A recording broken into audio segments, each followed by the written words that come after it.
When you hear someone say media literacy, what comes into your mind?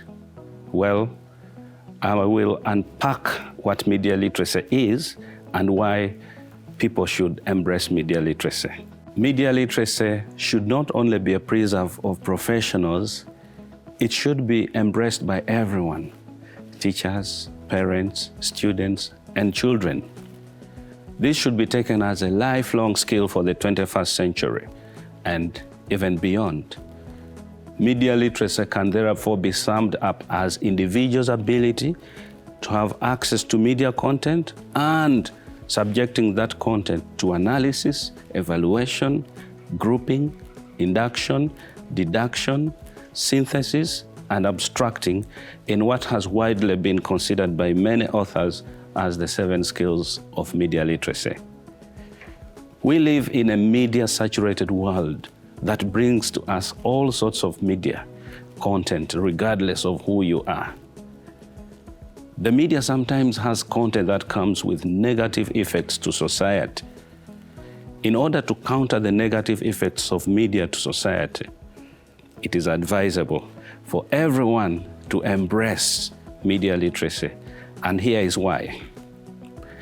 Media literacy skills will help media consumers to be critical each time they receive or get into contact with media messages. With media literacy skills, media consumers will be able to filter media messages, carry out meaning matching and meaning construction on such media messages. In other words, you do not just take in everything that comes through the media on its face value, but rather you will be able to get to the deeper meaning of media messages, and that's the subtext.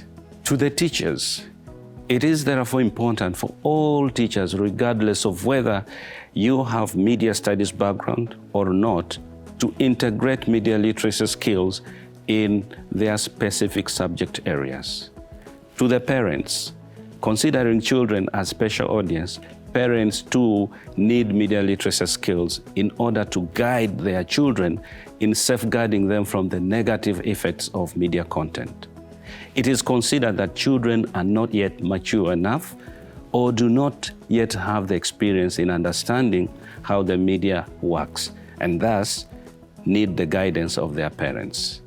With media literacy skills, therefore, parents would be able to apply skills such as co-viewing, which means parents participating in, for instance, TV viewing, and active mediation, among other skills, in safeguarding their children from the effects of negative media content.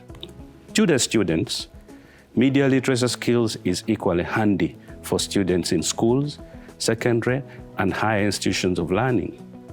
In addition to making students become critical whenever consuming media content, media literacy skills can help them to access the right learning materials, as well as guiding students in their research projects. Finally, I would like to reiterate that media literacy is a must skill for all.